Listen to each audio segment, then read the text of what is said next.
الحمد لله وكفى وسلام على عباده الذين اصطفى أما بعد قال الله تبارك وتعالى يوصيكم الله في أولادكم للذكر مثل حظ الأنثيين فإن كن نساء فوق اثنتين فلهن ثلثا ما ترك وإن كانت واحدة فلها النصف صدق اللہ مولانا العظیم۔ میت کے جن ورثاء کو وراثت میں حصہ ملتا ہے ان میں ایک نام پوتی کا بھی آتا ہے۔ پوتی کو وراثت میں حصہ کب ملے گا، کتنا ملے گا، اس کی کل 5 حالتیں ہیں۔ ہم مختصر انداز میں ان حالتوں کو بیان کر کے آپ کو یہ بتائیں گے کہ پوتی کو وراثت میں کیسے حصہ ملتا ہے۔ پہلی حالت یہ ہے کہ پوتی کو آدھا حصہ ملے گا، لیکن یہ پوتی کو آدھا حصہ کب ملے گا؟ جب میت کا بیٹا، بیٹی یا پوتا موجود نہ ہو اور وہ پوتی اکیلی ہو۔ میت کا بیٹا، بیٹی یا پوتا موجود نہ ہو، میت کی پوتی اکیلی ہو، اس صورت میں اس کو آدھا حصہ ملتا ہے۔ اب عام ہے کہ پوتا وہ عینی بھائی کا ہو یا اس کے چچا کا بیٹا ہو، جو بھی ہو۔ اب اس کو مثال سے سمجھیں کہ ایک شخص فوت ہوا، اس نے اپنی بیوی، پوتی اور چچا کو زندہ چھوڑا، یعنی اس کے ورثاء میں بیوی، پوتی اور چچا ہیں۔ تو اب اس صورت میں بیوی کو 8واں حصہ ملے گا، پوتی کو آدھا حصہ ملے گا، اور جو چچا ہوگا وہ عصبہ ہوگا۔ دوسری حالت یہ ہوگی کہ پوتی کو جائیداد کا 2/3 حصہ ملے گا۔ پوتی کو جائیداد کا 2/3 حصہ ملے گا۔ یہ کب ملے گا؟ یہ اس صورت میں ملے گا کہ جب پوتی ایک سے زیادہ ہوں، یعنی 2 پوتیاں ہوں، 3 ہوں، اور میت کا بیٹا، بیٹی اور کوئی پوتا موجود نہ ہو۔ یعنی ان دونوں صورتوں میں پہلی صورت یہ ہے کہ پوتی اکیلی ہو، اور دوسری صورت یہ ہے کہ پوتیاں زیادہ ہوں، ان کے ساتھ میت کا بیٹا، بیٹی یا پوتا موجود نہ ہو۔ تو دوسری جو حالت ہے، اس صورت میں اس کو 2/3 حصہ ملے گا۔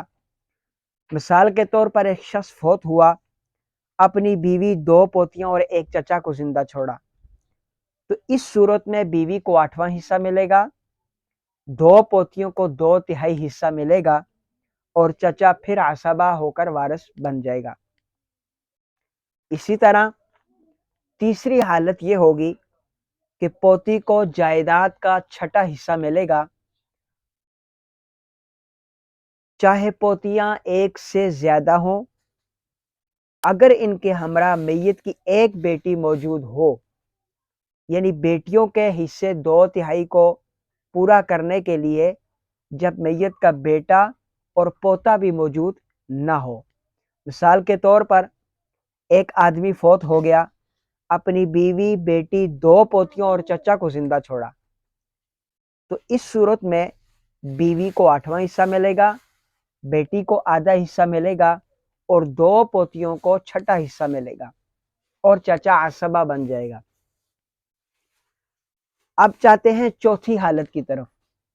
چوتھی حالت یہ ہوگی کہ پوتی میت کے پوتے کی موجودگی میں عصبہ بن جائے گی، یعنی میت کا پوتا بھی موجود ہے، پوتی بھی موجود ہے، تو پوتے کی موجودگی میں یہ جو پوتی ہوگی یہ عصبہ بن جائے گی اور وارث بن جائے گی۔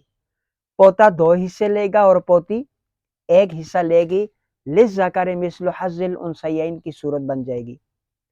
مثال کے طور پر ایک شخص فوت ہو گیا، اپنی بیٹی، بیوی، پوتی اور پوتے کو زندہ چھوڑا، تو اب اس صورت میں بیوی کو 8واں حصہ ملے گا، بیٹی کو آدھا حصہ ملے گا، پوتی بطور عصبہ کے وارث ہوگی، پوتی بطور عصبہ کے وارث بن جائے گی۔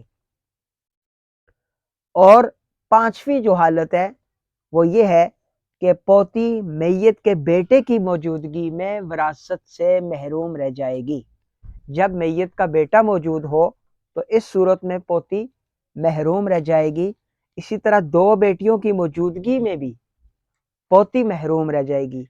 بیٹی اگر ایک ہوگی تو اس کو وراثت میں حصہ ملے گا، لیکن اگر دو بیٹیاں ہوں گی تو وراثت سے محروم رہ جائے گی، کیونکہ عورتوں کا حصہ 2/3 ہوتا ہے، اور اگر بیٹیاں 2 ہوں گی تو وہ وراثت سے محروم رہ جائے گی، اور اگر ایک ہوگی تو چونکہ ایک بیٹی اور ایک پوتی مل کر اس کو حصہ ضرور ملے گا.